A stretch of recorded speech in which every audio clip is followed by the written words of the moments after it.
Did you see the little squeal? No, I was stuck down on the stairs because I can't see shit.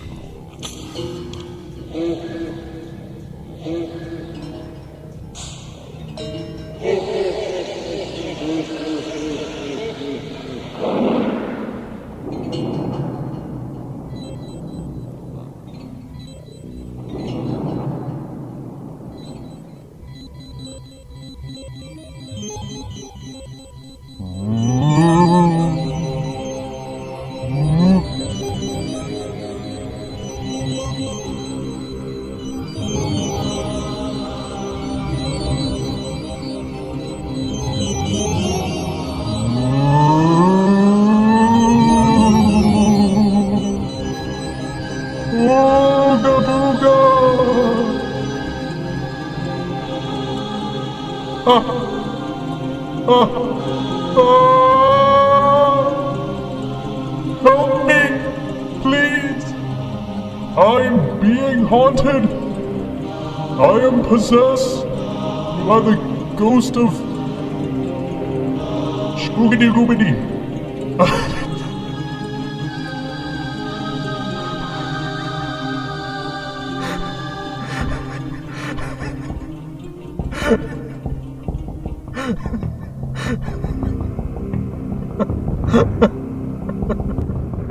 Help the ghost of Shkoobity Goobity.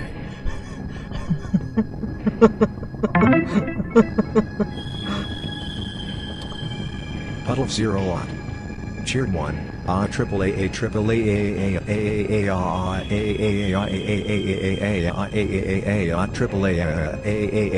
triple A. Hey man, thanks for that. Hey man, thanks for those bits. That was really awesome. I appreciate all those bits. Hey Stars, hey J-Bot, good to see you. Hi Puddle, hi Kello, hi Megan, hi Sable. Ooh. Turning those cathode screens into cathode screams!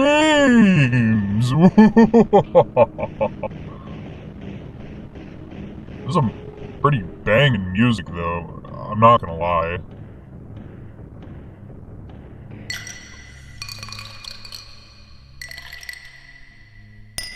I thought you'd never ask. You can't even see it. What the fuck was that? Oh, the music gun? Oh. What's next? Ooh. Ah, yes. What is this? Night in a Graveyard recorded live on the estate of Count Dracula! Oh! Anyways, as I was saying, you can't even really see the drink, but I guess you kinda can, right? Yeah, it's there. It's there, and that's what matters, right?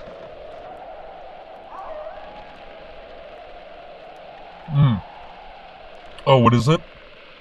It's an autumn-themed Manhattan. I made it actually, I think, for stream yesterday. You would like to see it? Here it is in the candlelight. Yes, it's your basic Manhattan, which is just like whiskey and vermouth. But I threw in some maple syrup, and I threw in some special, like, tea syrup that I made. It's very lovely. So how's everyone doing tonight on this, the spookiest, not the spookiest night of the month, but one of the spookiest nights of the month? Is this ambience too much? I liked the other one because it was like... I liked the other one because it was just like music, but this seems to be just mostly special effects and stuff. Oh, you're getting some tricks ready, huh? Ooh. No treats? No treats, just trick? I don't know about you, but I want the tricks. Not the cereal.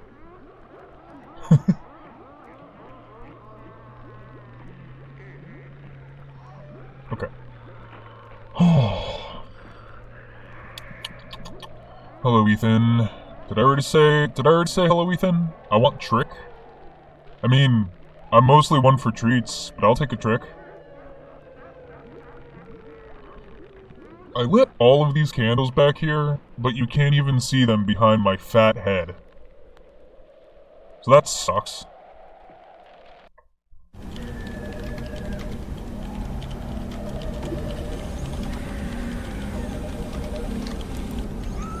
Gee, Sable, what will... Oh, well, whatever, will you have me right? What will you have me right, Sable?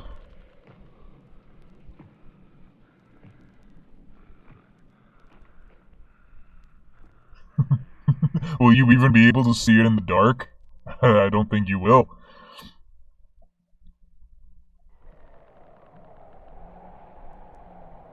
You're watching me while you finish working? Yeah, the ambient music. That was a last minute choice I did tonight. I'm glad I did that. How about... Boo! Boo! Boo! Yeah, I can do that. Where did I put my sticky notes? Now here's the problem, I turned off all the lights, but I can't see... Gosh dang diddly. Ow! Well, that hurt. Ow! Shut up! Bumped my noggin on the light. Hold on a sec. Where did I put my sticky notes? What am I doing? I feel like I should be looking for them with the candlelight. Where are my sticky notes? Oh, they're way back there. I see. There we go. Okay. I'll write this very important message down, and then we can move on. I don't know. I had this whole thing planned, and then I was like, I don't know what to read.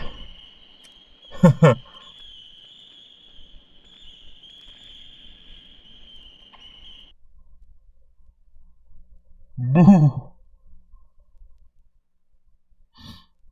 Boo. Yeah, so I don't know what to... well, I do know what to read. I know what I'm going to read.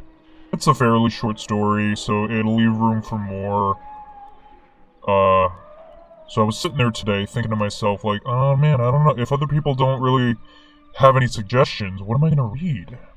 And then I remembered one of my favorite creepypastas of all time, and it is genuinely a good creepypasta. I know a lot of creepypastas from the early days are kind of cringe. But I feel like I want to be scared tonight. Oh, it's funny. I love how I looked up and I immediately see J-But's message. And also Sable's. Sable, you and I were actually thinking of the same thing too. I was thinking to myself, maybe some two-sentence horror stories to maybe what the palette would work out. But, let's see.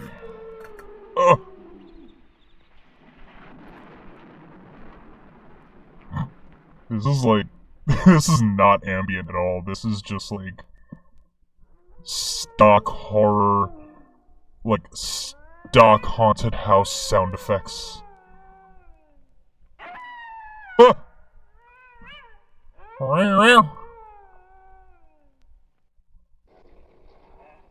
Thriller chiller sound effects.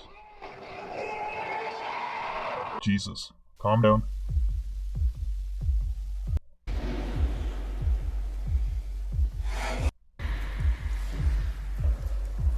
There you go. This one's pretty scary. Ooh. What if I read some SCPs? There's a really long one that I like called Accounts from a Lonely Broadcast Station. Mr. Creepypasta did an audio series on it. It's great. How long is it? Because I am on a time limit tonight. I mean, I am every stream.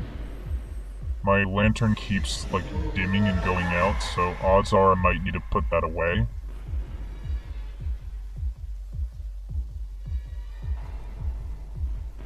Very long. That might need to wait for another special spooky night then. Which brings me to my next topic. Halloween. Ladies and gentlemen, theys and thems, members of all other genders, Halloween is on a Friday night. It's on a Friday this year. I think that's a sign. To be honest, I think that's a sign I need to do something special for Halloween. A special Halloween stream, if you will.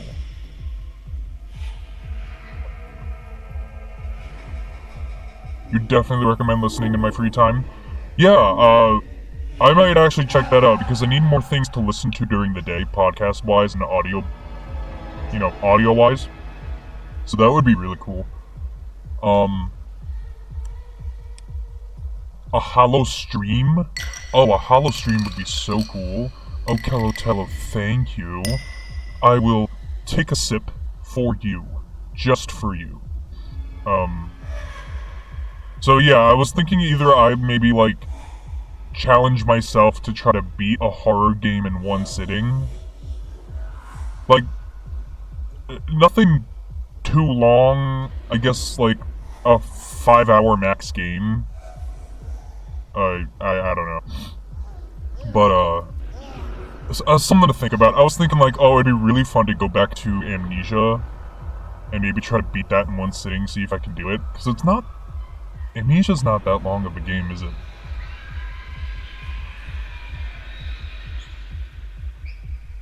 I don't remember it being that long of a game, actually. But I also haven't played it in years, so it would be really fun to go back to that and like see if I can beat it in one sitting. That'd be a neat little challenge. It's funny, before Gateway Plaza existed, I used to stream on another account that will remain nameless. And when I first got into, like, streaming in Twitch, that was the first game that I streamed, and beat on stream.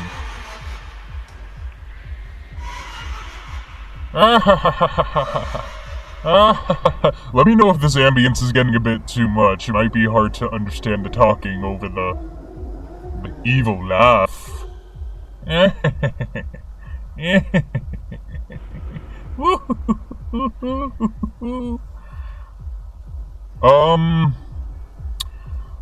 What's this called? It's on No Sleep. The first story I want to check out is No Sleep. It's on No Sleep. Or maybe we should do I'm gonna do a couple 2-sentence horror stories. Table, do you have any, like, good sources? It was funny. Do you have any good sources for 2-sentence horror stories? I feel like a lot of them are kind of like hit or miss.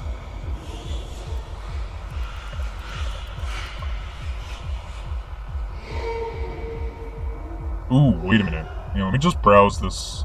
Let me just browse the subreddit for it. And you know what I'm gonna do? I'm gonna change this. I think I want just ambience.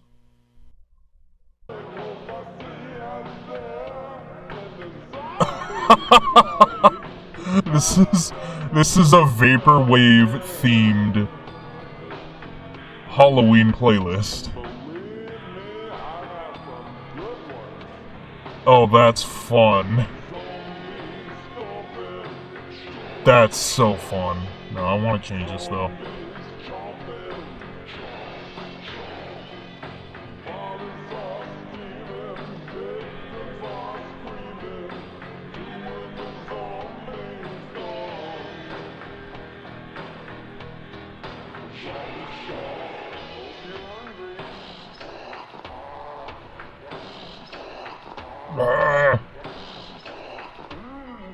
Ah.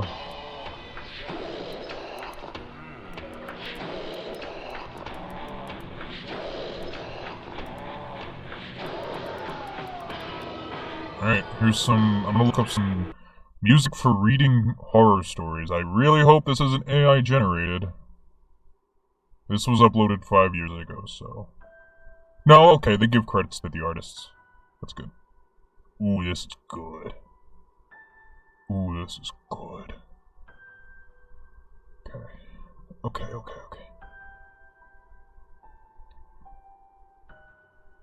Is everybody ready? Oh, that music needs to be louder, man. Hold on.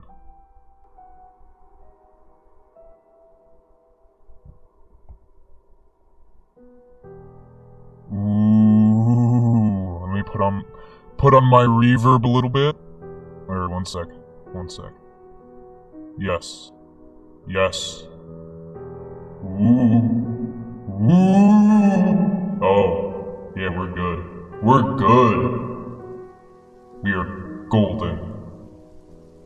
Is everybody ready? Is everybody tucked in? Cozy under your blankets? You got your popcorn and your appy juice? And your... Does anybody like candy corn? Is anybody here a fan of candy corn? Am I the only one? I actually really like candy corn. Anyway, if you have candy corn, make sure you snack on some of that too. Yes, get all warm and cozy by the fire. What? I didn't do that. I ruined it. Have I looked at our scary stories? I will after a couple of these 2-sentence horror stories. Okay.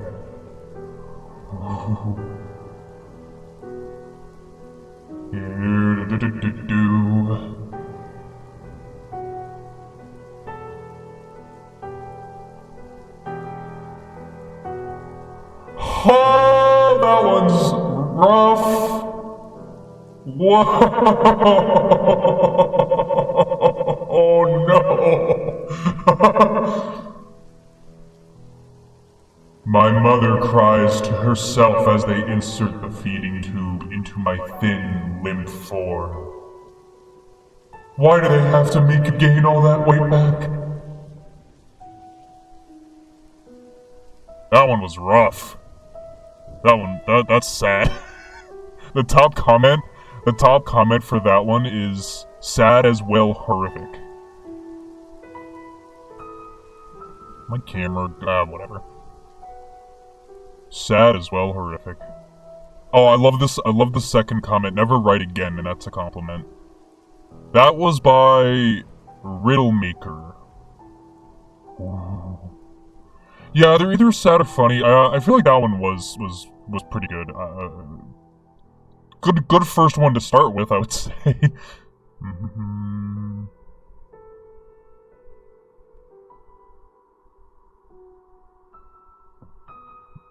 This one has really. This is by Ender Pimp 1991. Good username. Oh, where you live, you don't have candy corn? You would love to try? It's basically like hard sugar. Like hardened sugar.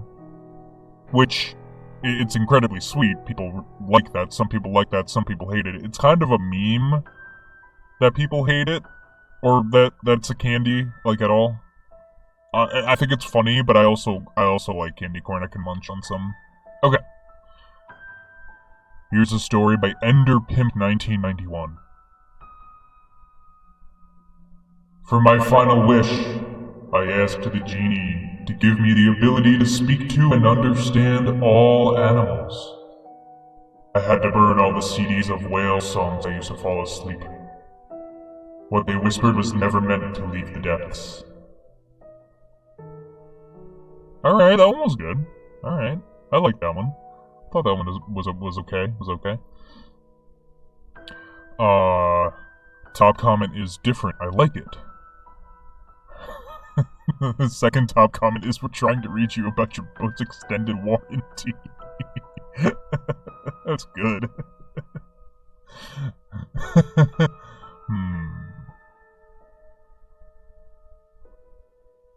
I also feel like some of these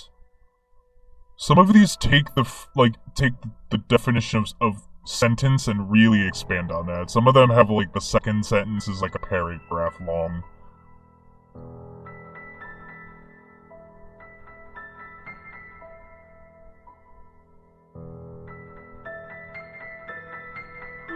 Oh, that's... Whoa.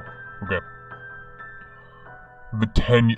Dude, I was about to fucking read the 10 years post. I'm like, you see I'm scrolling down. Yeah, okay. Okay.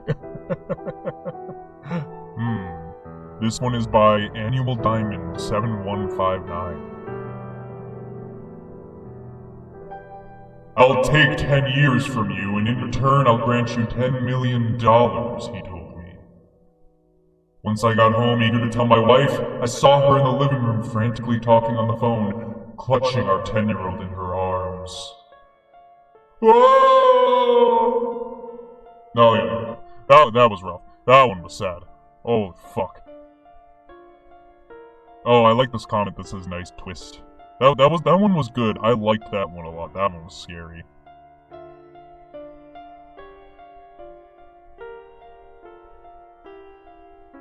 Oh, this one's weird. This one's strange. I like this one. This one's by Caterpillar Spare 1212. As kids, we sprinkled salt on slugs. Now, as my skin dissolves, I lock eyes with a laughing boy. That one was good. Nice little spin.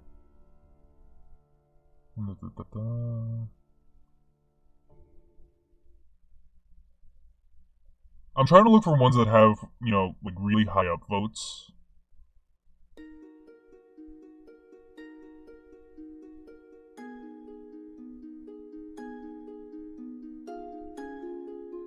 This is more like fantasy music.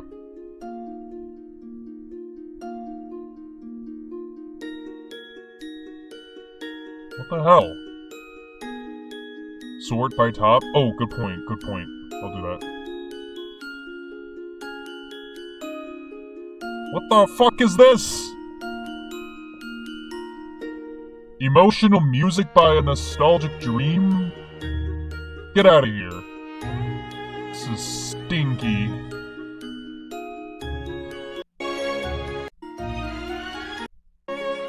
The fuck? What happened? What happened? The music.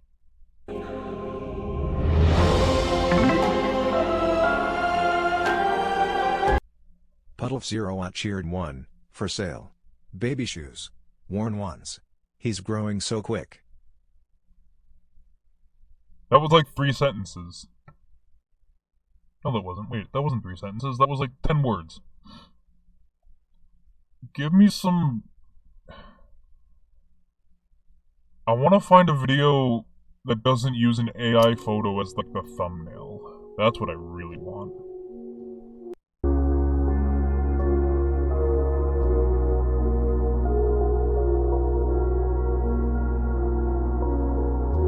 No, not that. Stop it! Gothic horror reading playlist.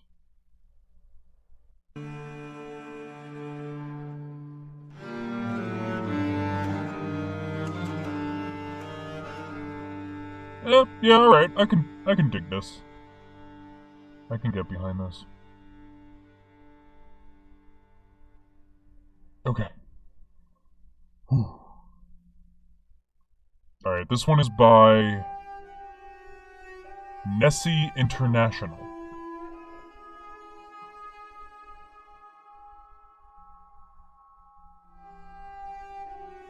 You must eat this healthy food because it is full of vitamin A, the hunter said to his kids.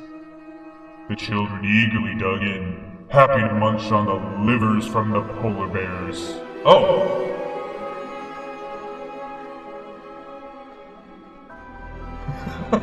Okay. I mean, sure. I don't know, that one didn't feel that scary, that was just kind of sad. These poor polar bears.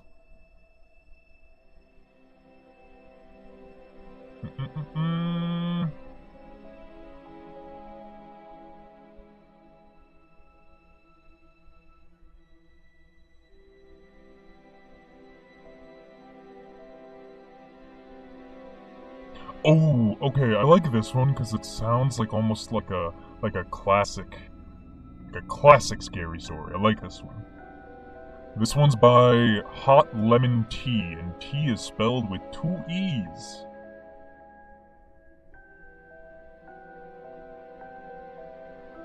When I woke up, I wondered where everyone else in the beach resort was.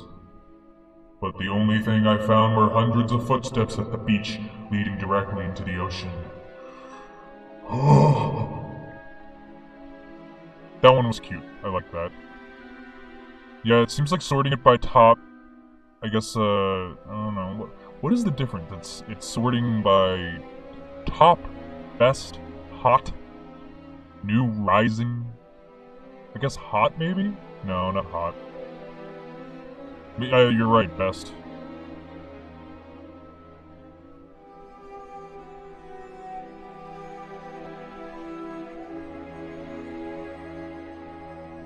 Oh, sort the all-time top stories. I don't even know how to, like... No, it would be top. Yeah, okay.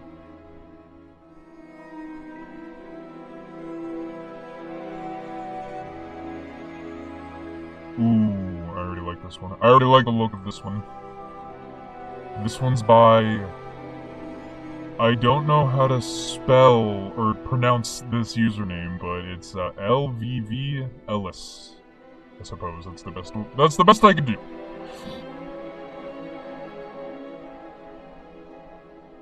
I smiled and stretched as I looked at my partner, the early morning sun shimmering beautifully on her face.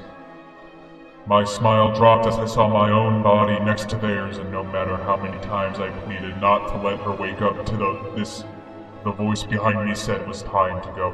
Ha! Oh!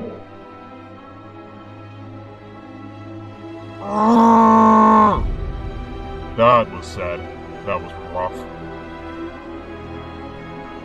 That was good. I like that one.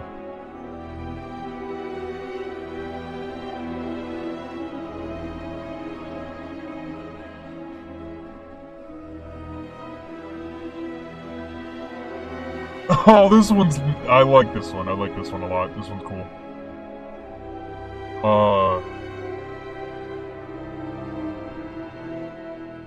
Yeah, this one's neat. This one is by...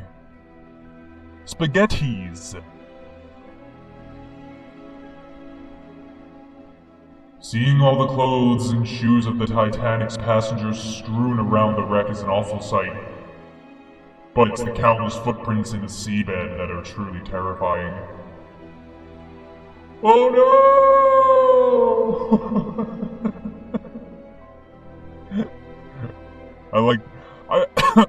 That one was in the same vein as the other, like, kind of classic sounding horror story one. I felt like that one was pretty solid.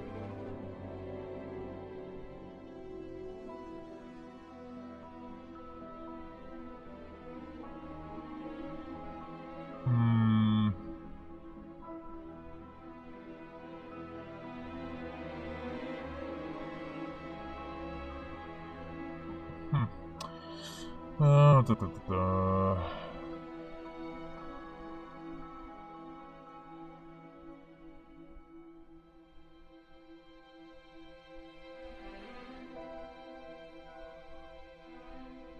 It's funny, filtering it by top doesn't, Sorting it by top doesn't show, like, the highest rated ones.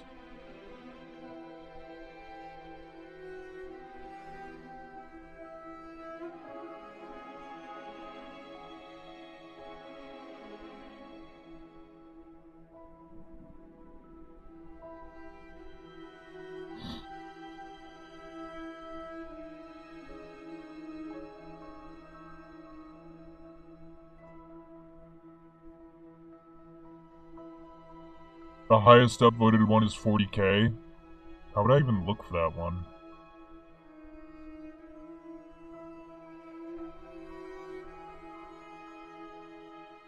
That's what you see?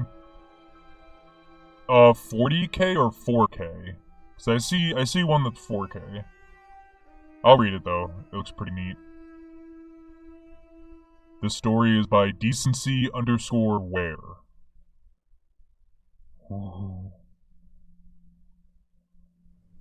She hid under the bed as she watched her husband read the note that read, "I've left you, don't follow me." Her silent giggles turned to loud screams as she heard him defeatedly say, "Okay," and pull the trigger.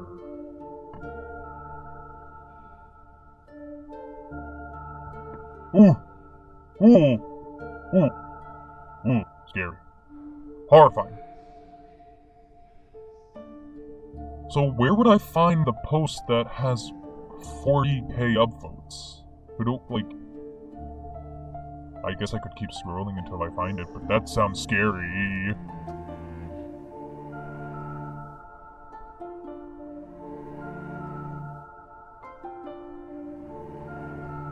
Maybe I can look it up. What's the username? Or what's the name of the story? Give me, like, the first two keywords, I guess. You might be able to give me the username and I'll be able to look it up that way.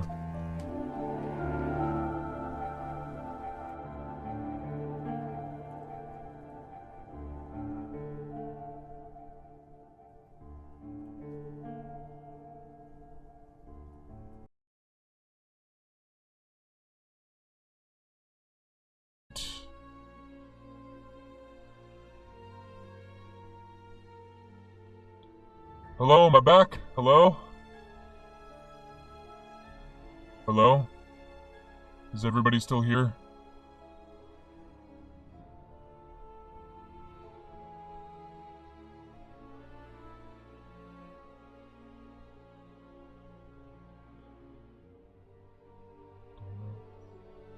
Let me try looking it up this way. All my life, my parents. Okay. I'm gonna hope that you guys can still hear me and my stream is still running, because I had a dip in connection there for a sec. We have a guy coming to look at it next week.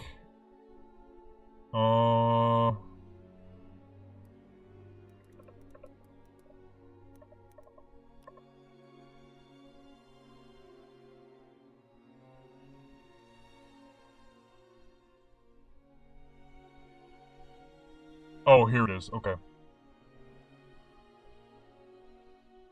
Before I read this story, can you guys hear me? Is my stream still good? Am I still connected? I want to make sure this beautiful piece of work doesn't go unlistened, unheard, you know?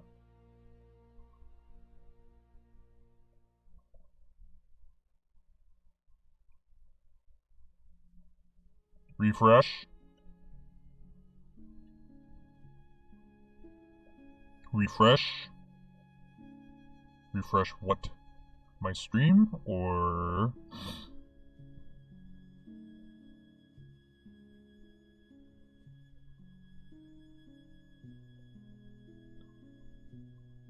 Okay, I was waiting for y'all to come back because, my connection dipped again, so you lost me for a second. Here.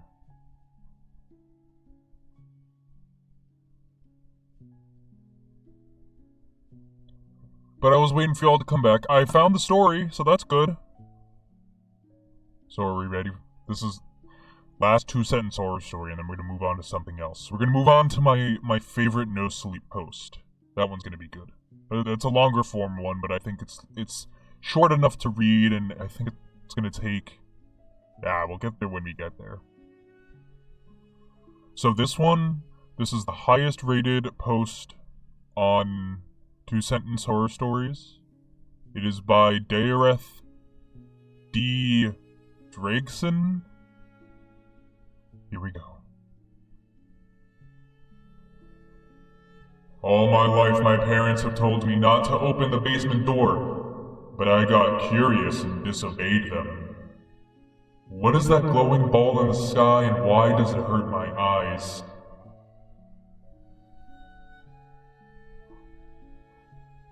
What's that? What's that stupid, What's that stupid philosophy story about, like, being stuck in a cave? That is a good one. That's a really good story. I liked that one a lot. That one was great. Good find, Sable. Good find.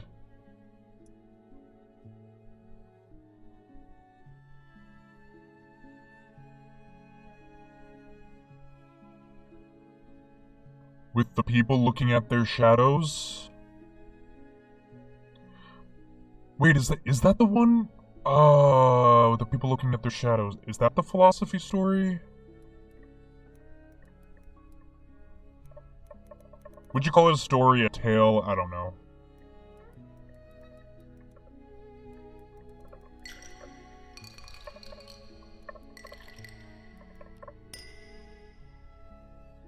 Yeah, the allegory, Plato's allegory of the cave, that's what it reminds me of.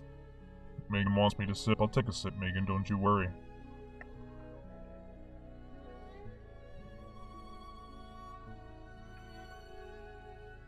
Alright, I gotta change this music again. I feel like it's just all become like dark fantasy music.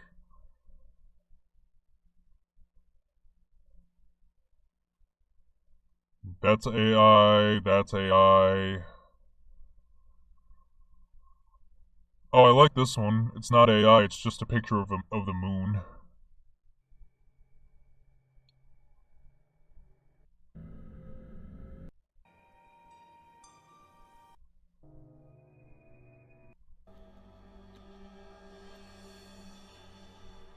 Sure, we'll go with that one. Okay. Yeah, get that AI slop out of here.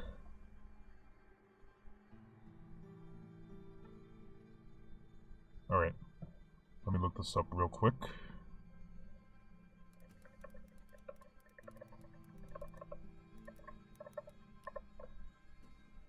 I do not want to try your dumb AI mode, Google. I am not interested. Thank you. Thank you. Thank you.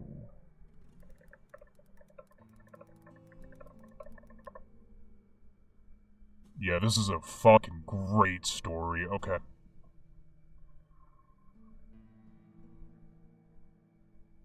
Alright. Let's see how long this story takes. It's a Reddit post, it's on No Sleep, so I don't think it'll take that long. I know some of them can get very, like, lengthy. No, yeah, this one's good. Okay. This one's called My Dog Was Lost for 3 Days. What came back was not my dog.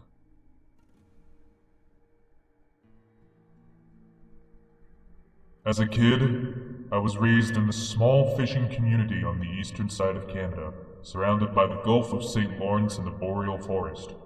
The entirety of the land was close to 4,000 foot square. What?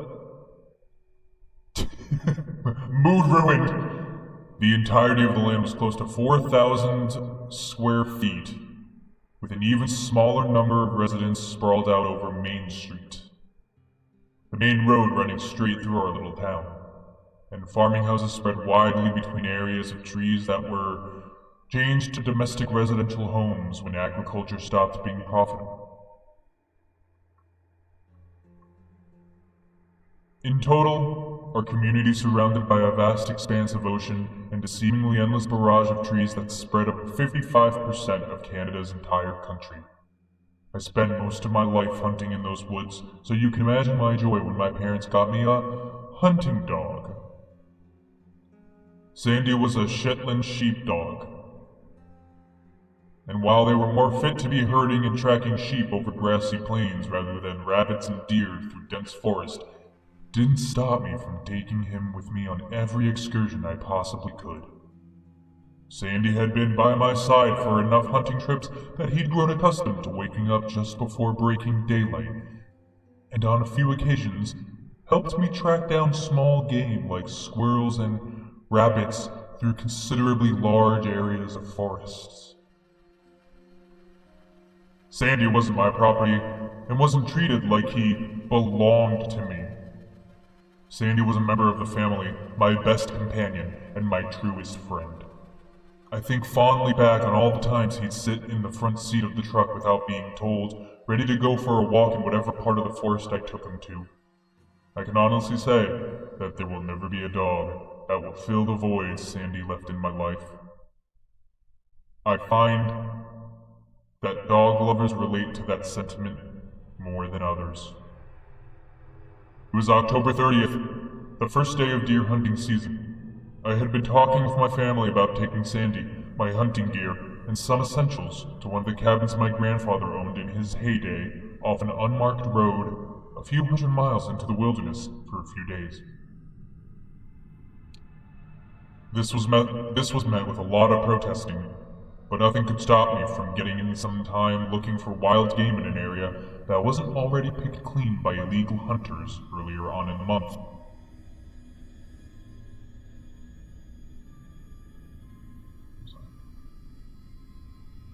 Everything was packed into the old blue Ford, Sandy included, and a few hours of driving later we were setting up camp in one of my grandfather's secluded old cabins. Here's where things got fucked up. Sandy, I'm so sorry. I had spent most of the time of my life being in the wilderness. There were only a handful of times that things had gotten weird for me, but usually everything can be explained with scientific reason. That's why I brushed off Sandy's weirdness on the first few nights, chalking it up to nervousness of a dog that's capable of hearing the far-off noises of various coyotes, wolves, bears, and moose. This was untouched territory, of course. There had been plenty of time for wildlife to set up camp here, too.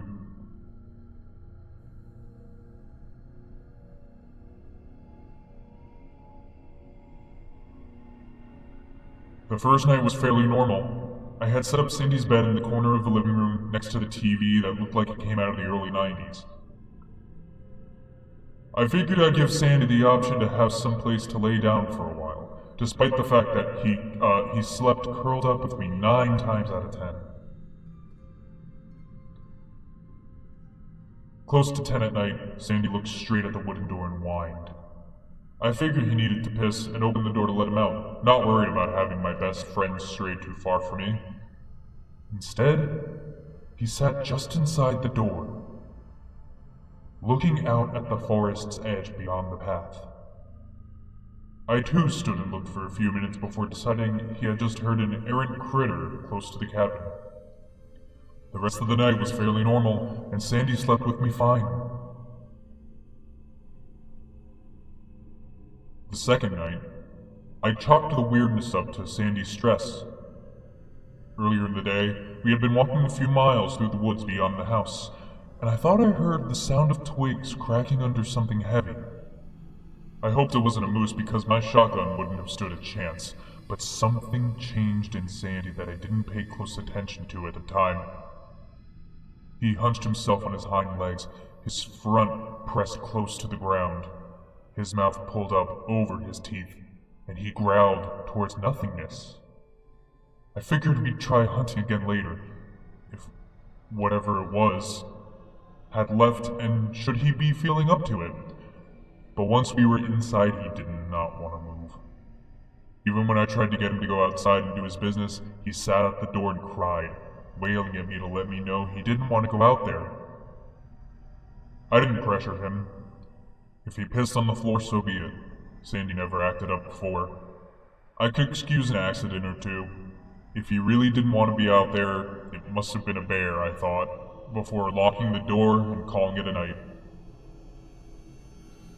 The third night is where things went to hell.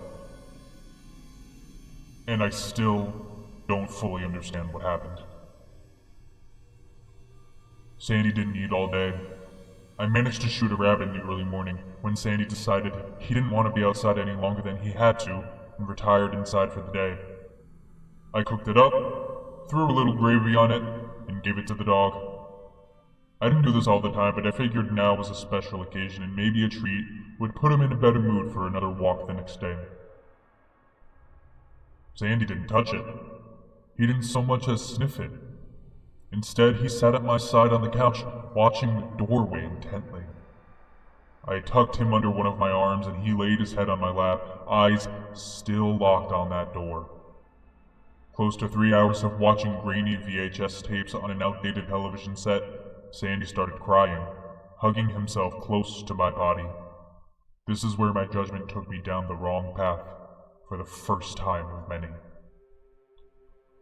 It must sound silly, being my dog's protector rather than my dog being mine, but this was my family.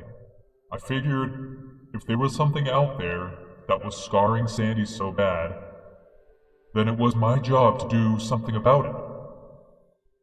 I loaded up my 4.10, opened the door, stood in the doorway and waited. I must have waited for at least a half hour staring into nothing.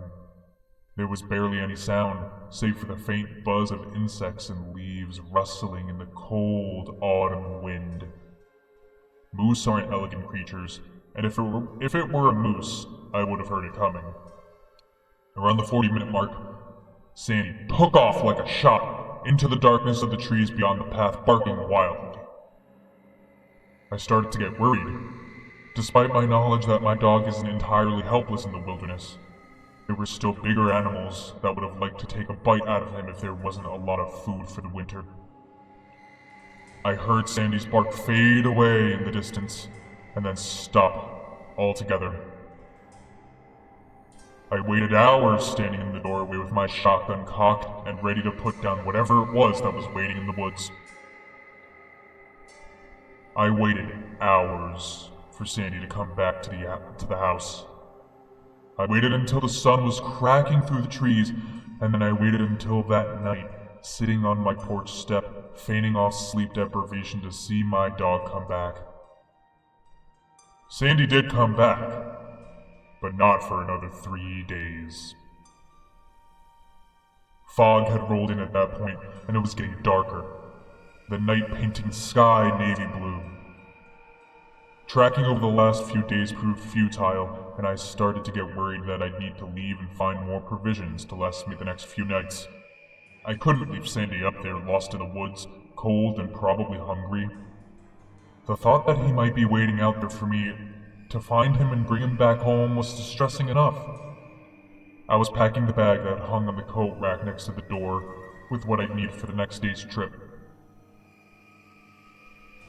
I figured tomorrow would be the last day before I'd go into town and see if my father would help me find Sandy. He was a retired graying man, but I was sure if I brought up Sandy's name, he'd be more than willing to help me search for him. Thankfully, Sandy came back before I'd even finished that train of thought. Oh boy.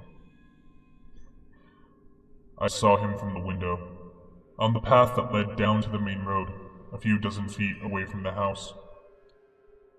Normally, I'd hear him scamper to the doorway and paw at the door a few times, eager to come in. But this was different.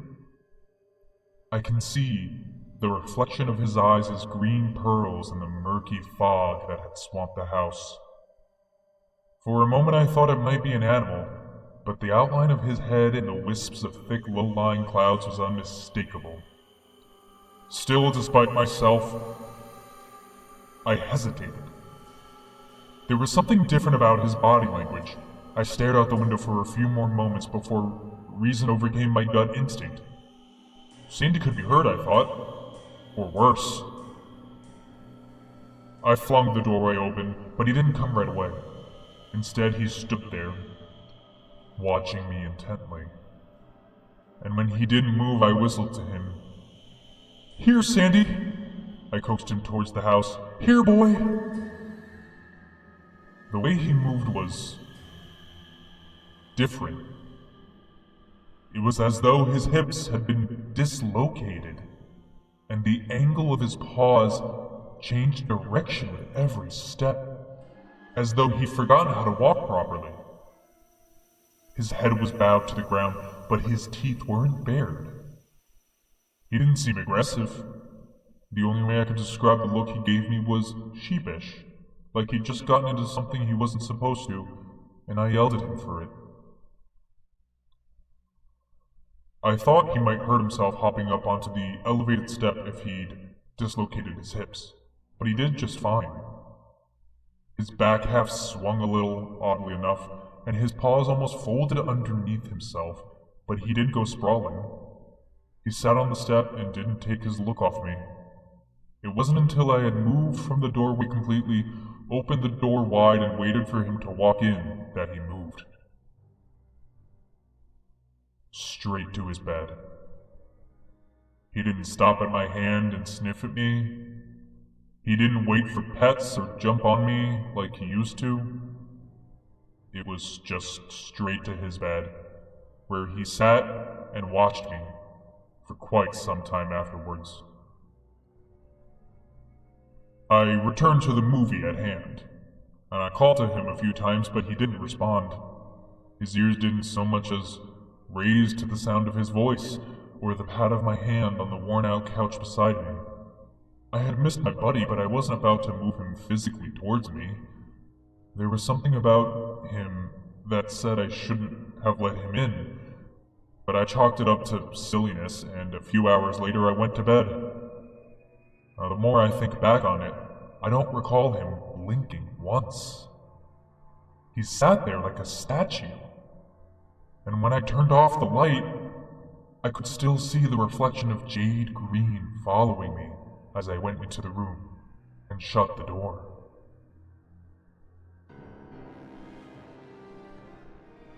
I could have sworn I heard him walk in the night, the sound of nails clicking against the wooden floor coming up to the door of my room, but they were slow and deliberate. They weren't like the quickness of Sandy realizing I'd gone to bed and coming to curl up. I heard the noises stop outside of my bedroom, but I didn't hear his whine. I thought nothing of it and fell into a deep sleep. When I woke in the morning, I figured it must have been a dream. Sandy was still sitting in the upright position I left him in when I went to bed. It was as though he didn't move a muscle the entire night. And when I said good morning, he didn't so much as wag his tail. He did follow me into the kitchen, but he paused at the doorway when I put his bowl down on the floor and filled it up with the supermarket dog food. Once again, his back half moved weirdly as he slowly made his way towards me. There was a nagging feeling that something was off. There was a nagging feeling that something was off-putting about the way he looked that day. It was like he had gotten a little longer overnight. Sandy hunched down again, like when he was walking to the door the night before. He didn't come into the kitchen. I figured he must have been hungry being out in the wild for so long, but he eyed me like he was waiting for me to come a little closer, rather than touch the food.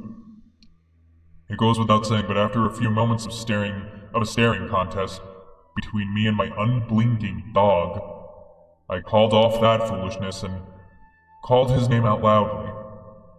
Not even a flinch.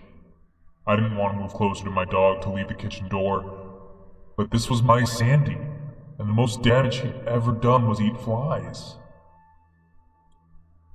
Sure enough, as I passed him, he turned and his body swayed unnaturally, but he didn't move towards me. When I left that day, I couldn't find anything, The deer tracks in the mud were made a few days prior and went cold off naturally made trails through the woods. I couldn't hear bugs or birds or even the howl of a nearby coyote. The only sounds from miles away from the campsite were my own breathing and the sound of crunching leaves underneath my feet.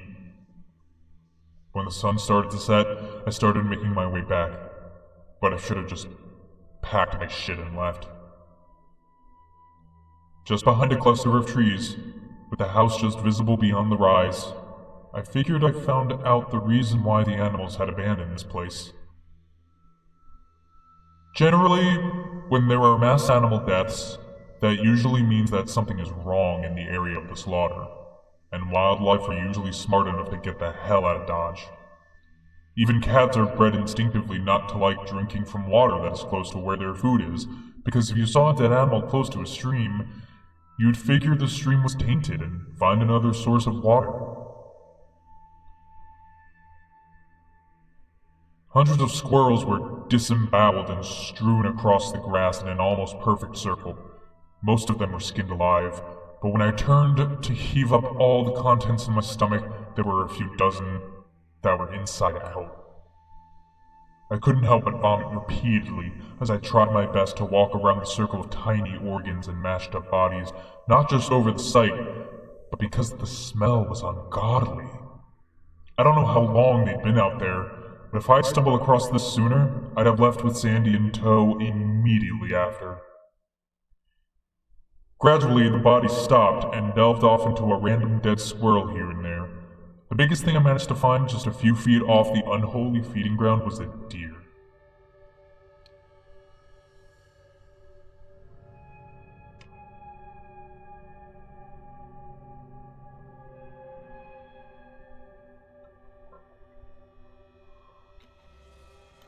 It looked as though something had decided to skin it alive from hide to neck, and draped some of the skin over a branch like someone was tanning the hide. I don't know how long it had been there, but it smelled like it had been dead for quite some time, despite the fact that there wasn't a single fucking fly. The head had been cut off clean just above the shoulders, and when I realized the organs had been removed, I moved from a walking pace through the forest to a jog. Thankfully, the cabin wasn't too far off. I heaved one final time, wiped my mouth off on the back of my sleeve, and looked up to the house to see Sandy watching me from the window. I tried to reason with myself, and tell myself Sandy's odd behavior could have been trauma. I know it's stupid to think of it now, but at the time, it was the only reasonable explanation I had to keep myself from going insane.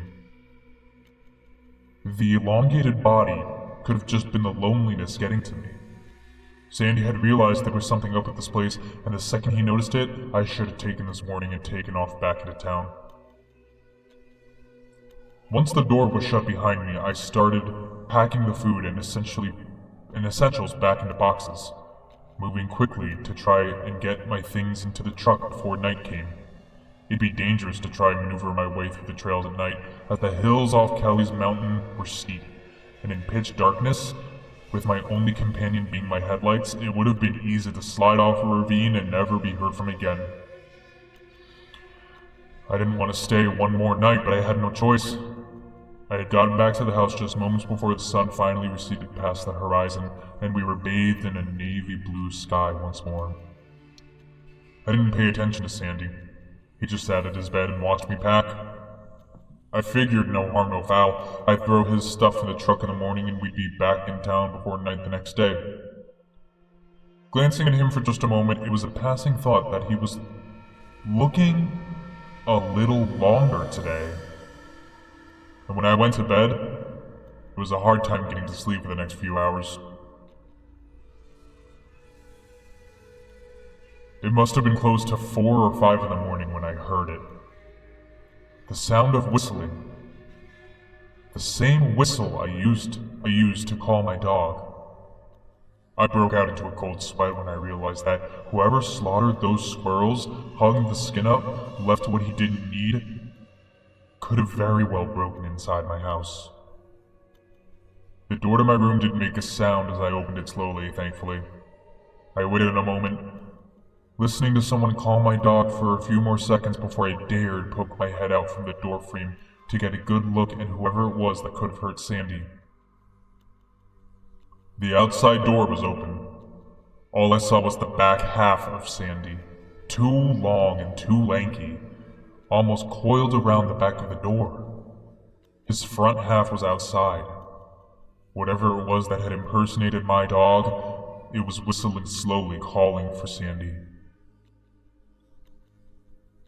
When I could have sworn that it had hunched down to the ground again and said, "Sandy," in the most ungodly voice I've ever fucking heard. I closed the door just as softly as I'd opened it. I don't know how long I waited with my back pressed up against the door. I knew I left my gun in the bag on the coat rack. I know I didn't sleep. I waited until I saw the sun break over the horizon, and then I waited some more, until it must have been midday, and I finally got the balls to open the door again and make a break for the truck. I wouldn't die in that place.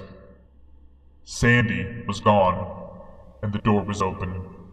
His food was untouched, but the fridge was open, and all the meat was gone. I didn't bother packing his stuff. I just threw my bag over my shoulder, made my way to the Ford as fast as I could, and turned on the ignition. I can't describe the feeling that overcame me as I realized that I'd have to leave Sandy in this place. The thought that he could be dead was never a thought in my mind.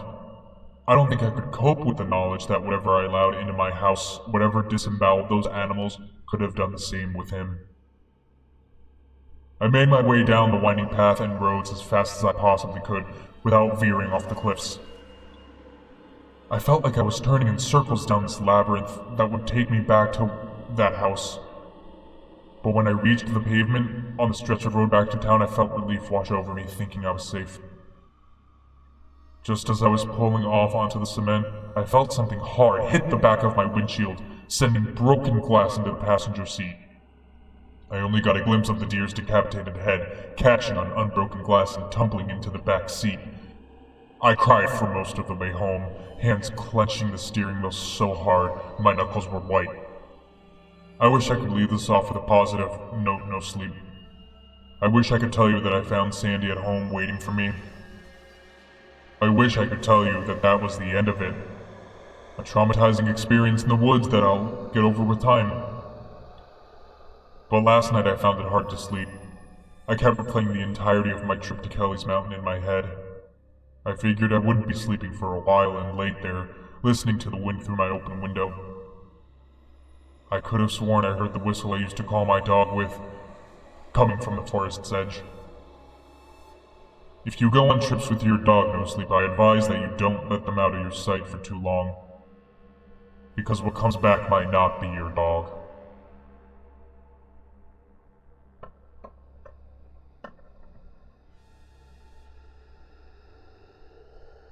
And that was... My dog was lost for 3 days, and what came back wasn't my dog, by the user, Chewing Skin.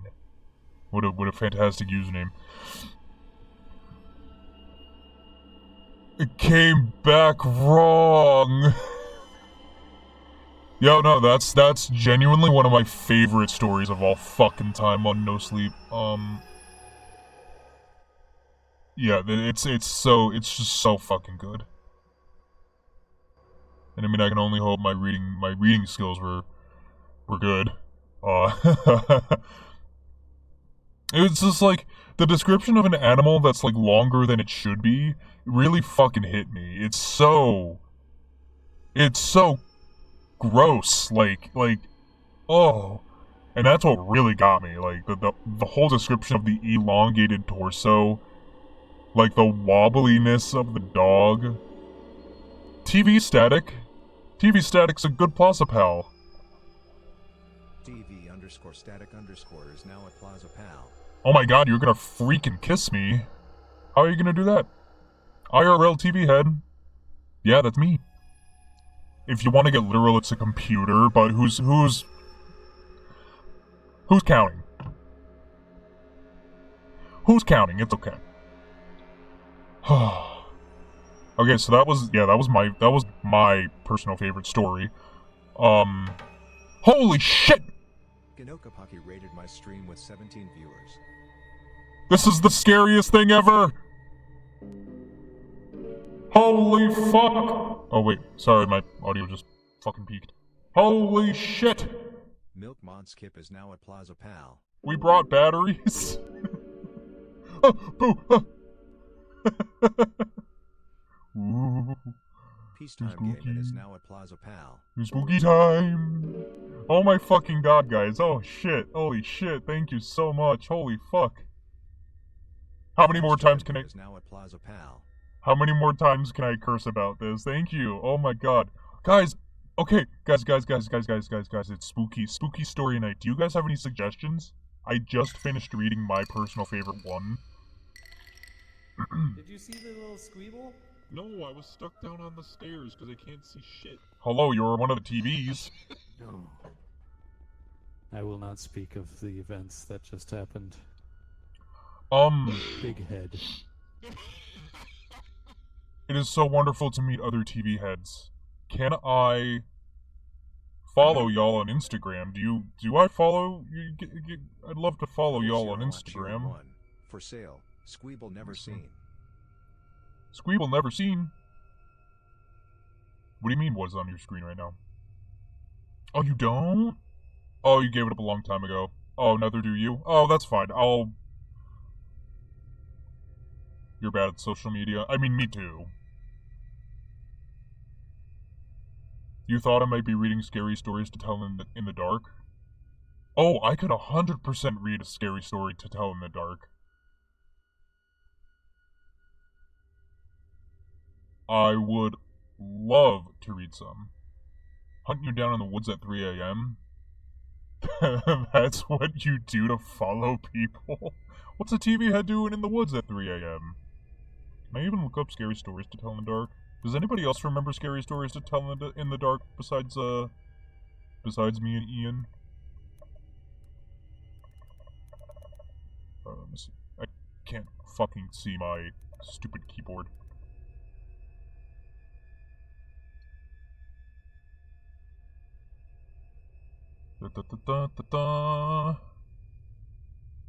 These books gave me nightmares in elementary school. The artwork was so fucking cool.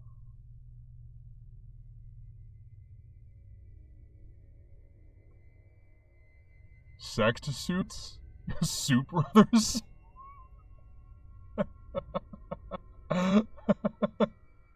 Oh, can you see the suit? Yeah, hold on.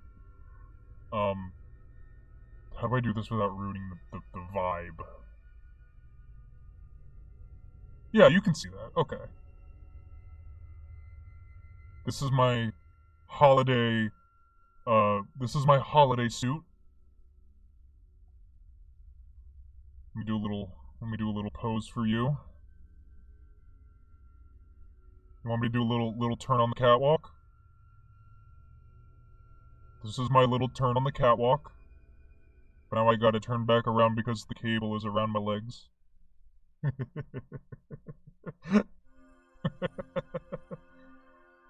That's what I'm talking about. Oh yeah, we kissing later.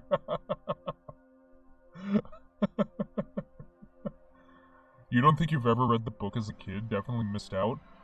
Probably. I think it definitely shaped my like... It shaped my dislike of horror when I was a kid, but thinking back on it now, it is also what shaped my love for horror. For 100% sure. So now, can I pull up one of these scary stories to tell in the dark, maybe? Ian, do you have a personal favorite of the scary stories?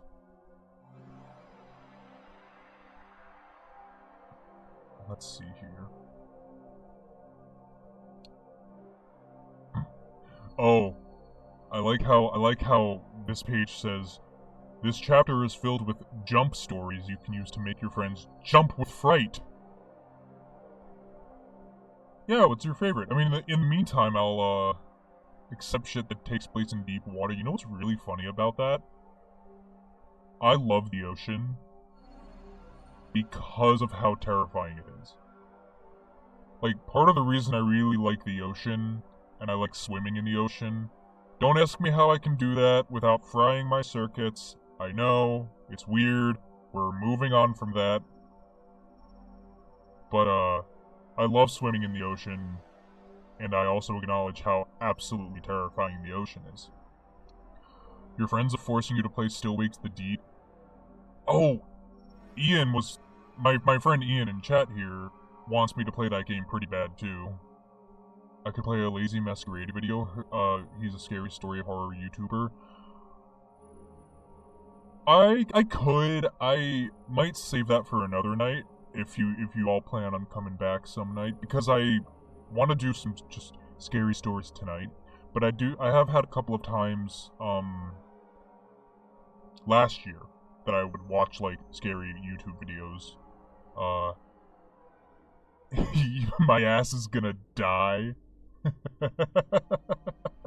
The scariest thing ever, Scottish people.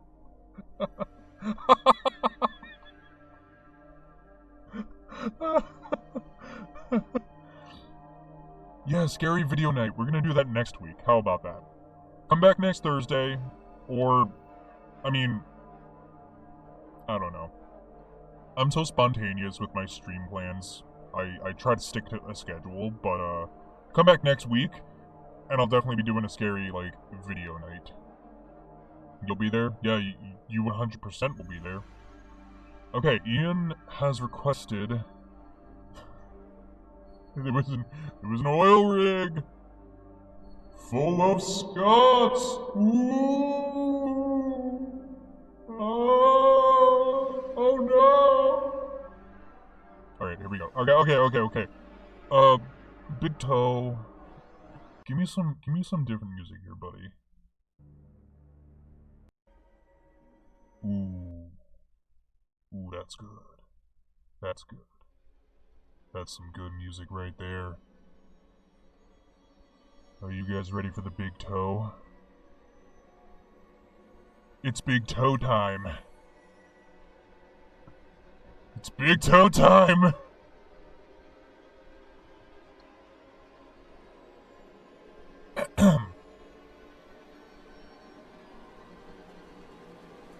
A boy was digging at the edge of the garden when he saw Big Toe.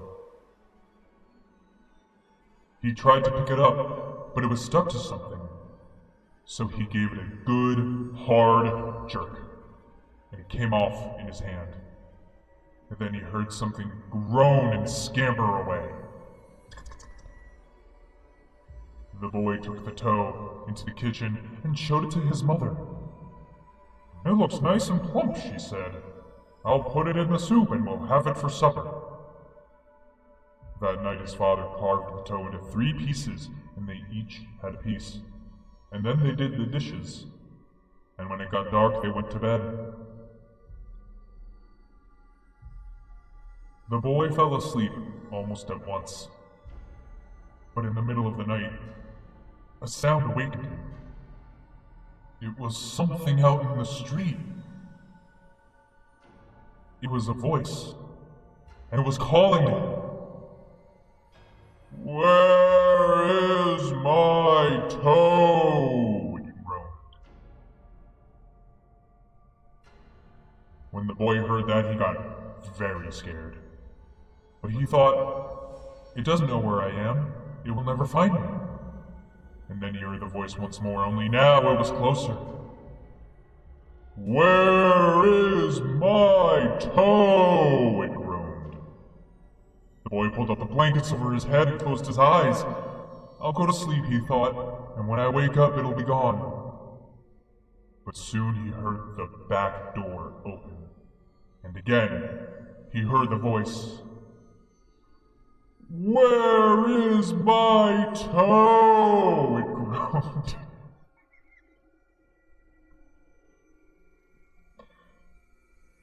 And then the boy heard footsteps move through the kitchen into the dining room, into the living room, into the front hall.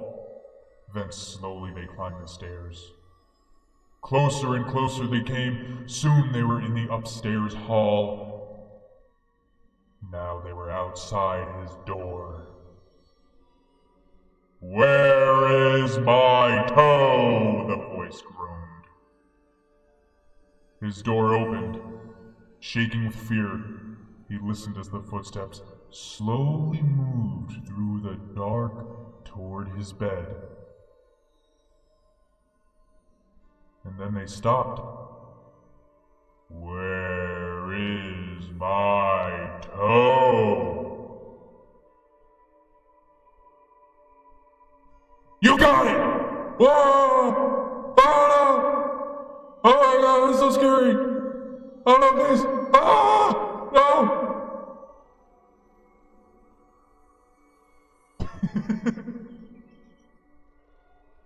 Gotcha!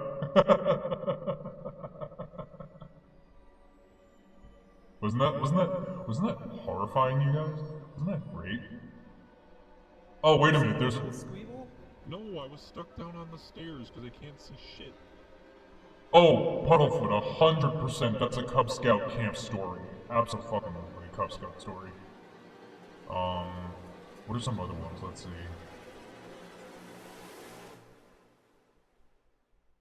Ooh, wait a minute. What's this one?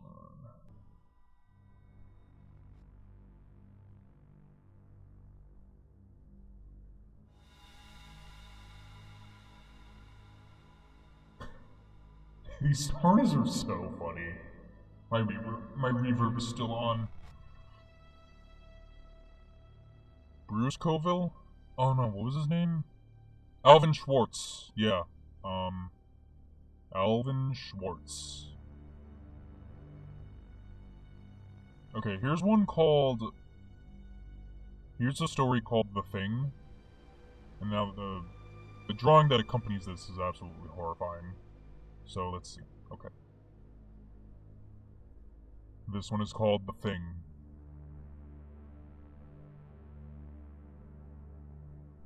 Oh, Sable, you gotta head out?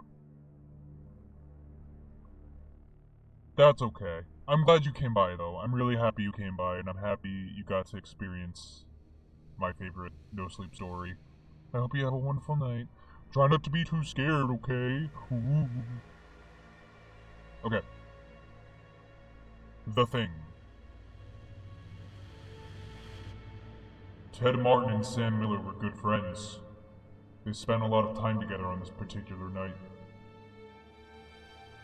I fucked up. I fucked that up. Okay. Redo. Redo, everybody. Redo. Okay.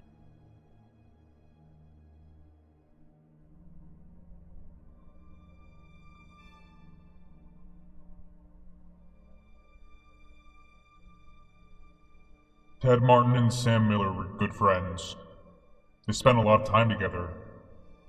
On this particular night, they were sitting on a fence near the post office, talking about one thing and another. There was a field of turnips across the road.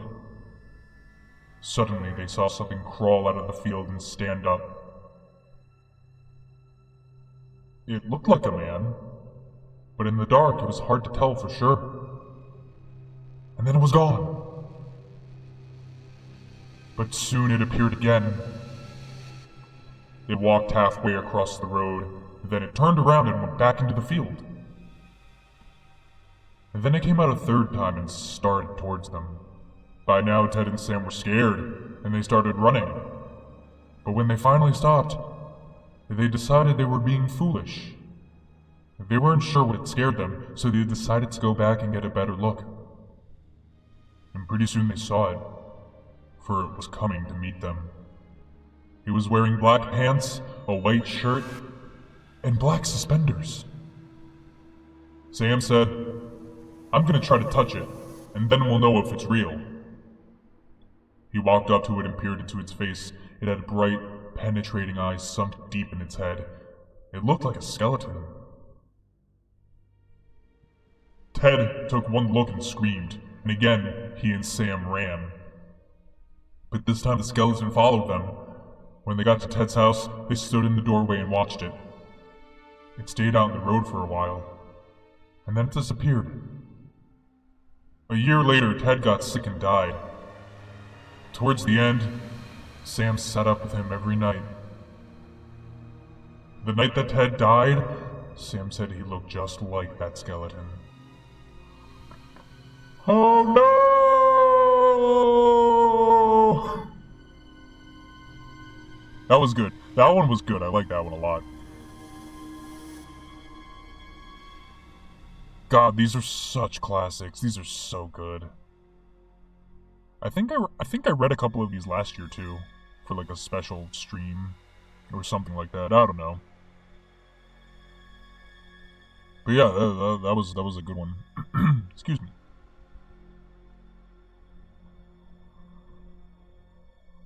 Okay. Do we want more scary stories to tell in the dark? Anybody else have any suggestions of anything they might want to see or have me read? I'm open to anything.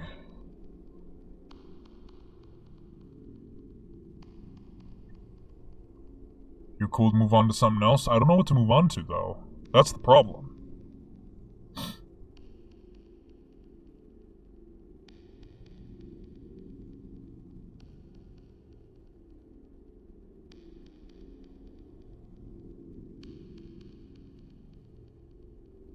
You wish you could think of some good creepypastas? The problem with that is there are many great creepypastas out there. The problem with creepypastas is that some of them are very lengthy. Unless, like, if J-Bot, do you have any suggestions for, like, a short-form creepypasta we could read? I could do Edgar Allan Poe. Does Edgar Allan Poe have any, like... they're like... Oh! You know what, actually? What's the one Edgar Allan Poe?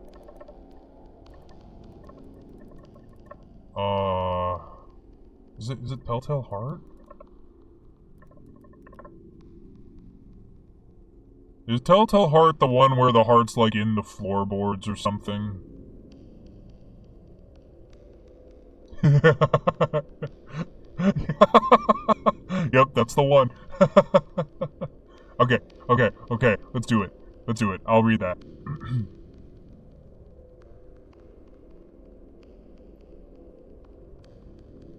Holy shit, the Squeaky Boots episode of SpongeBob? Are you shitting me? Oh, it was so great meeting you, TV Static. I really hope to see you again. Come on back anytime, okay? The Squeaky Boots episode is... I didn't know that! Holy fuck! Today I learned that the Squeaky Boots episode of SpongeBob is... parodies the Telltale Heart. Genuinely did not know. That's crazy. That's so cool. I love shit like that so much.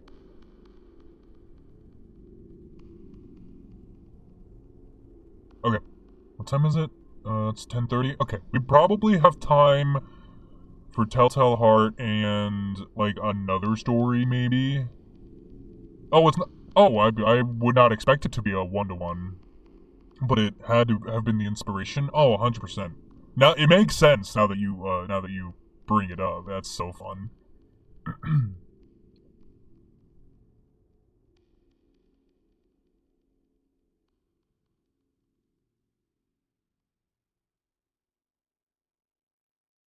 Okay.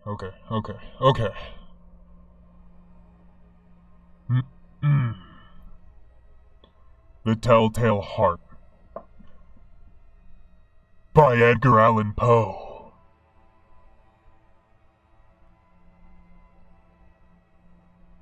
True. Nervous. Very, very dreadfully nervous I had been and am, but why will you say that I am mad? The disease had sharpened my senses, not destroyed, not dulled them. Above all was the sense of hearing acute. I heard all things in the heaven and in the earth. I heard many things in hell. How then am I mad? Hearken, and observe now healthfully how calmly I can tell you the whole story. It is impossible to say how first the idea entered my brain, but once conceived, it haunted me day and night. Object there was none. Passion there was none. I loved the old man. He had never wronged me. He had never given me insult. For his gold I had no desire. I think it was his eye. Yes, it was this. One of his eyes resembled that of a vulture. A pale blue eye with a film over it. Whenever it fell upon me, my blood ran cold, and so by degrees, very gradually, I made up my mind to take the life of the old man and thus rid myself of the eye forever. Now this is the point. You fancy me mad. Madmen know nothing, but you should have seen me. You should have seen how wisely I proceeded, with what caution, with what foresight, with what dissimulation I went to work. I was never kinder to the old man than during the whole week before I killed him. And every night, about midnight, I turned the latch of his door and opened it, oh, so gently. And then when I had made an opening sufficient for my head, I put in a dark lantern, all closed, so that no light shone out. And then I thrust it in my head. Oh, you would have laughed to see how cunningly I thrust it in. I moved it slowly, very, very slowly, so that I might not disturb the old man's sleep. It took me an hour to place my whole head within the opening so far that I could see him as he lay upon his bed. Ha! Would a madman have been so wise as this? And then, when my head was well in the room, I undid the lantern cautiously, oh so cautiously. Cautiously, for the hinges creaked, I undid it just so much that a single thin ray fell upon the vulture eye. And this I did for 7 long nights, every night, just at midnight, but I found the eye always closed. And so it was impossible to do the work, for it was not the old man who vexed me, but his evil eye. And every morning when the day broke, I went boldly into the chamber and spoke courageously to him, calling him by name in a hearty tone and inquiring how he had passed the night. So you see, he would have been a very profound old man, indeed, to suspect that every night just at 12 I looked in upon him while he slept. Upon the 8th night, I was more than usually cautious in opening the door. A watch's minute hand moves more quickly than did mine. Never before that night had I felt the extent of my own powers, of my sagacity.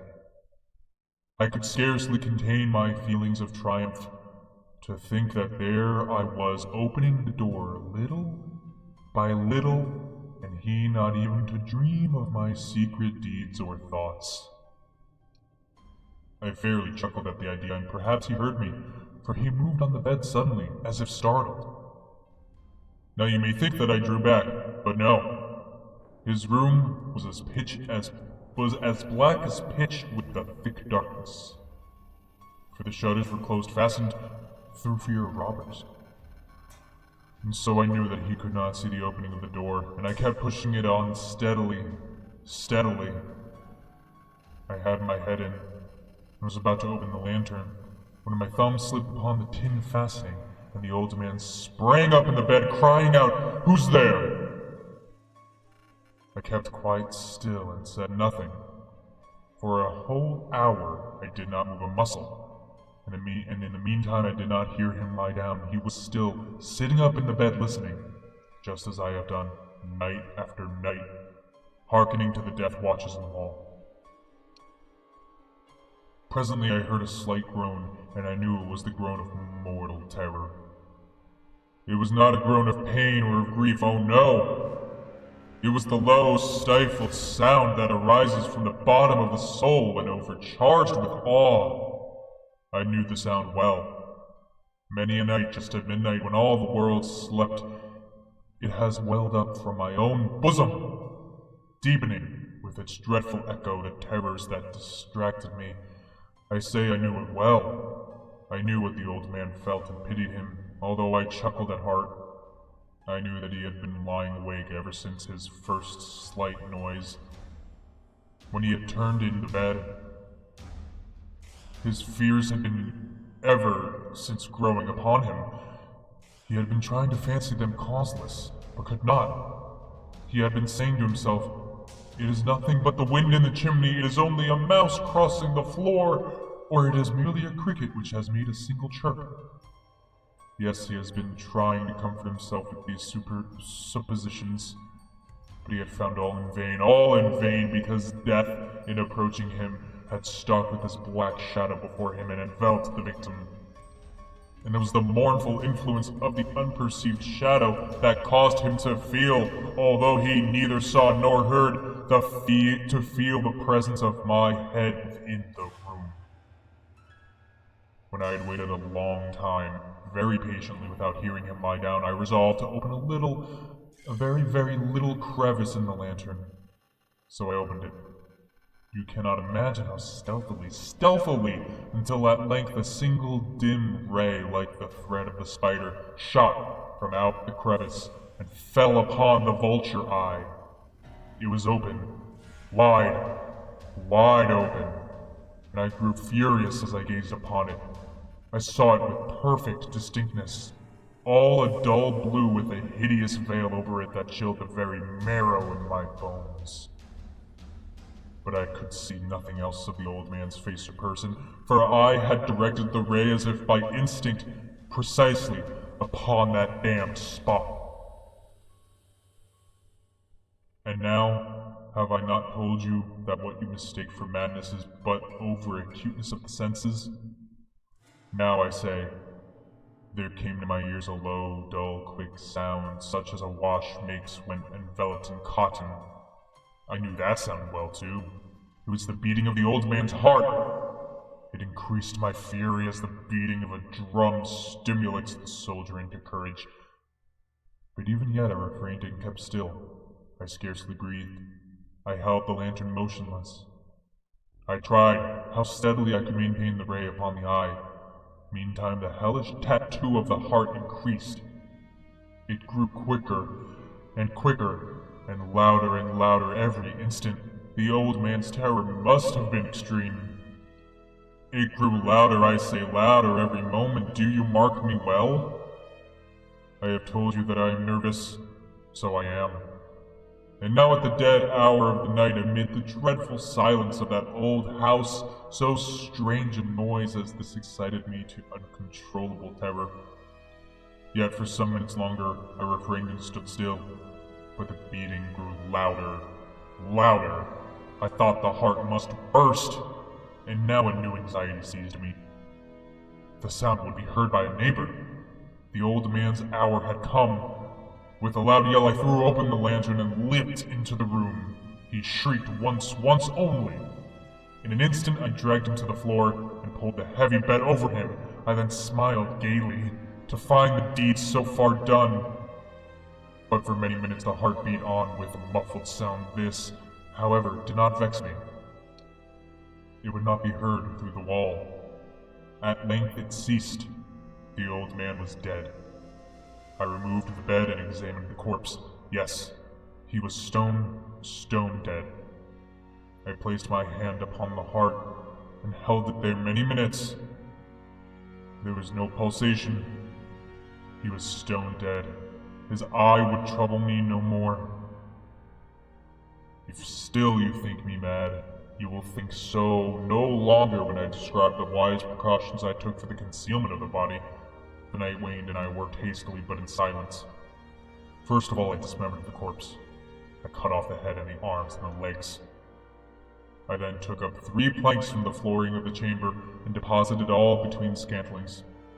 I then replaced the boards so cleverly, so cunningly, that no human eye, not even his, could have detected anything wrong. There was nothing to wash out. No stain of any kind, no blood spot, whatever. I had been too wary for that. A tub had caught all. When I had made an end of these labors, it was 4 o'clock, still dark as midnight. As the bell sounded the hour, there came a knocking at the street door. I went down to open it with a light heart. For what had I now to fear? There entered 3 men who introduced themselves with perfect suavity as officers of the police. A shriek had been heard by a neighbor during the night. Suspicion of foul play had been aroused. Information had been lodged at the police office, and they, the officers, had been deputed to search the premises. I smiled, for what had I to fear? I bade the gentleman welcome. The shriek, I said, was my own dream. The old man I mentioned was absent in the country. I took my visitors all over the house. I bade them search well. I led them at length to his chamber. I showed them his treasures, secure, undisturbed. In the enthusiasm of my confidence, I brought chairs into the room and desired them here to rest from their fatigues, while I myself, in the wild audacity of my perfect triumph, placed my own seat upon the very spot beneath which reposed the corpse of the victim. The officers were satisfied. My manner had convinced them. I was singularly at ease. They sat, and while I answered cheerily, they chatted of familiar things. But ere long, I felt myself getting pale and wished them gone. My head ached, and I fancied a ringing in my ears, but still they sat and still chatted. The ringing became more distinct. It continued and became more distinct. I talked more freely to get rid of the feeling, but it continued and gained definitiveness, until at length I found that the noise was not within my ears. No doubt I now grew very pale, but I talked more fluently and with a heightened voice. Yet the sound increased, and what could I do? It was a low, dull, quick sound, much such a sound as a watch makes when enveloped in cotton. I gasped for breath, and yet the officers heard it not. I talked more quickly, more vehemently, but the noise steadily increased. I arose and argued about trifles in a high key and with violent gesticulations. But the noise steadily increased. Why would they not be gone? I paced the floor to and fro with heavy strides as if excited to fury by the observations of the men, but the noise steadily increased. Oh God, what could I do? I foamed, I raved, I swore. I swung the chair upon which I had been sitting and grated it upon the boards. But the noise arose over all and continually increased. It grew louder, and still the men chatted pleasantly and smiled. Was it possibly they heard not? Almighty God, no, they heard. They suspected, they knew. They were making a mockery of my horror. This I thought, and this I think. But anything was better than this agony. Anything was more tolerable than this derision. I could bear those hypocritical smiles no longer. I felt that I must scream or die, and now, again, hark! Louder! Villains, I shrieked. Dissemble no more, I admit the deed, tear up the planks. Here, it is the beating of his hideous heart. End scene. Right? Is that the end? Yeah. End scene.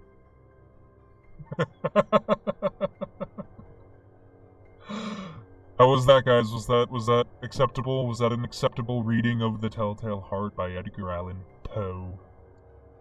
Fantastic reading, thank you. Thank you, my man. Thank you so much. Thank you.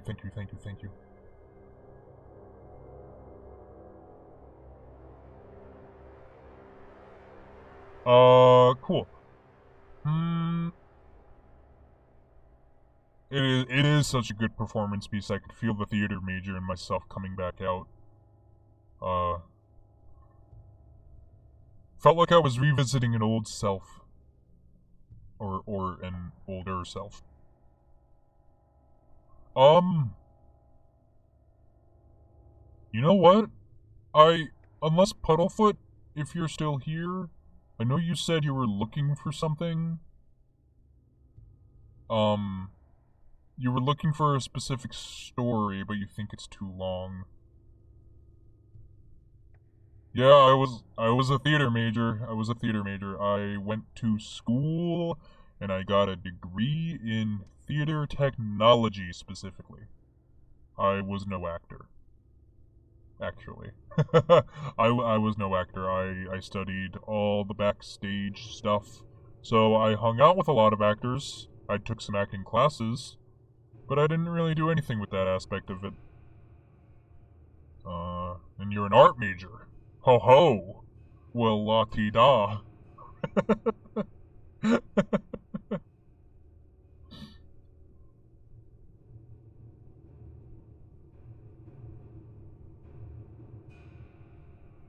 uh... You know what? I feel like that's a really good story to end the night on. And this isn't gonna be the only time I,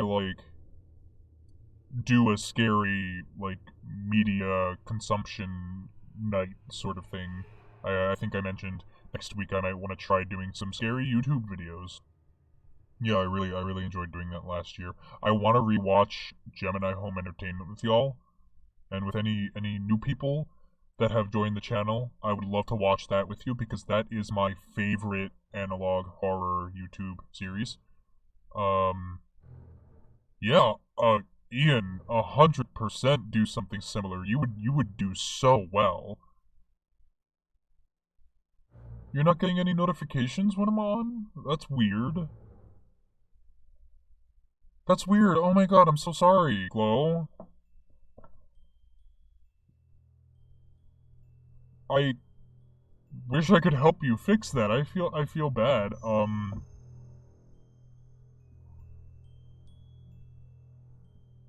Oh, excuse me.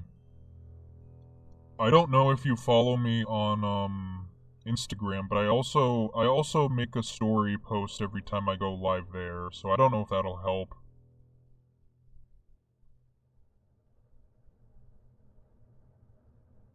You'll figure it out? I hope so, but there are backups.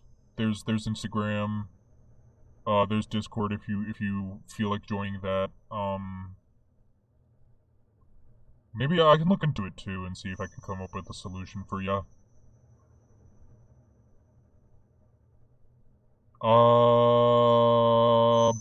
Okay, but I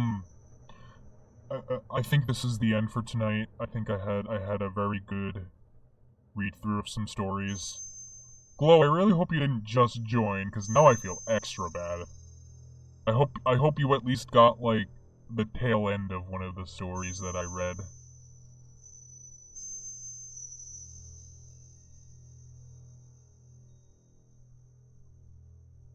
You did? No.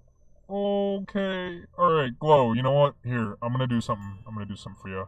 I'm gonna read a couple more 2-sentence horror stories for you. No, no, no, no, no. I'm not all good. This night will not be completed until you listen to at least 5 2-sentence horror stories, you hear me? 5. You cannot see the 5. 5.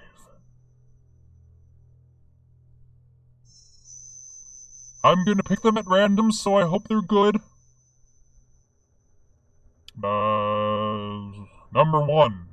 That one had 3.5k upvotes. Never mind. Okay. Number 1.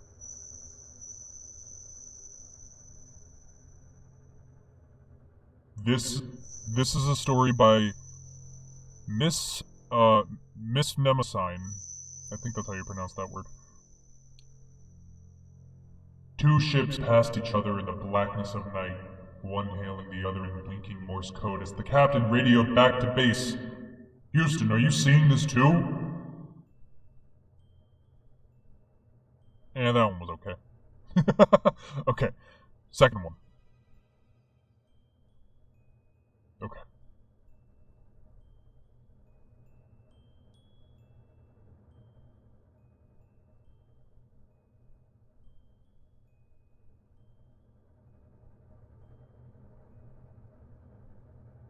Okay. This next one is by Coffee Creamer. Surrounded by broken and bloody bodies, I stared at the moon, praying with my entire being that my offering would be accepted. With the moonlight reflected on my crimson hands, I bathed in the glory of God as the moon opened its eyes. That one was good. I liked that one a lot. That was like some cosmic horror shit, and I love cosmic horror. For sale, CRT Never Imploded. That's a good one.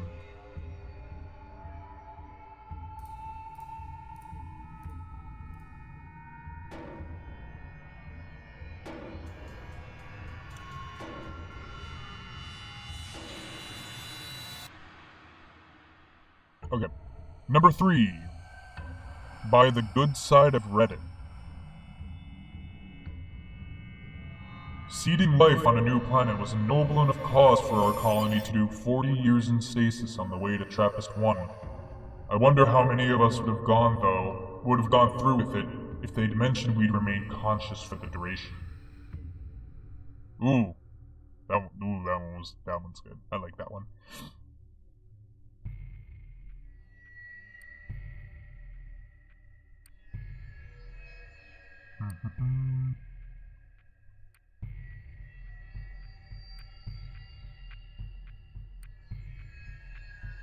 Okay. Number 4. By Dr. Venom 555.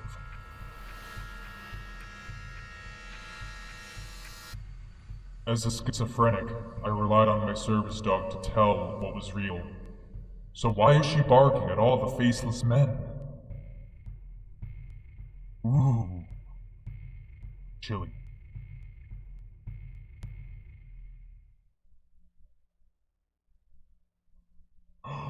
Oh no, this one. Holy shit, this is gonna be a sad one to end the night on, but it's a good one. This one is an if you know kind of story, so I hope it translates pretty well. So let's give it a shot. This last one, number 5, is by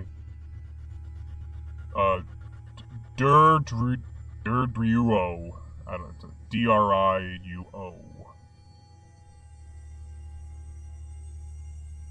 Our new resident called it a miracle. A 101-year-old back on her feet and singing show tunes after months of wasting away. The other nurses are arguing over who has to tell him.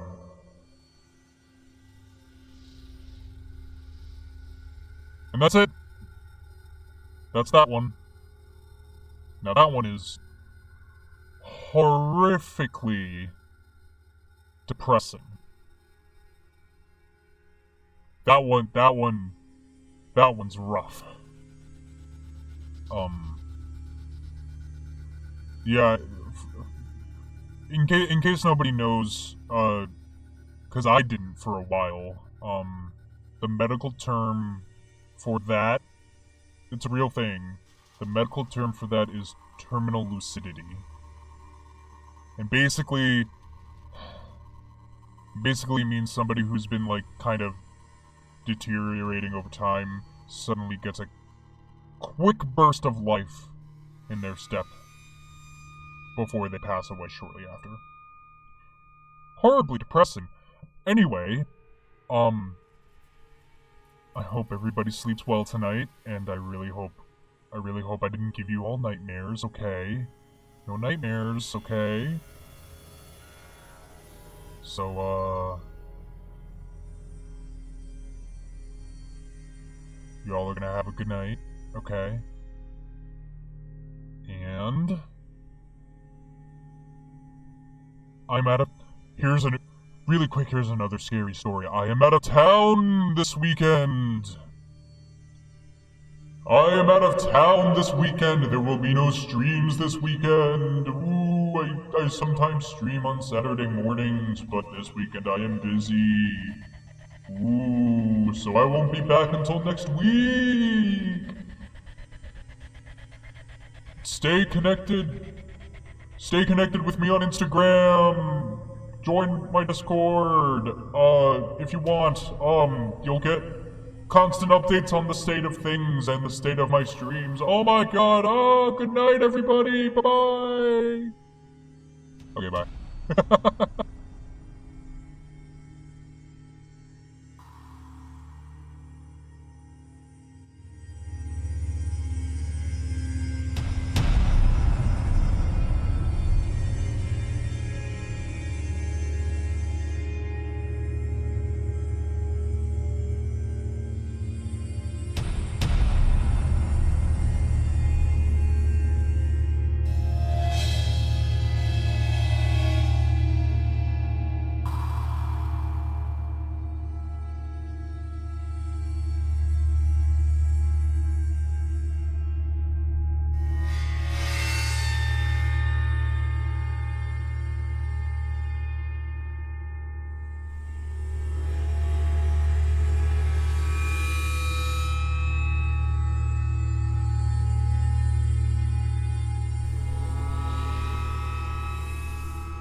Puddle of Zero at cheered 1, by E.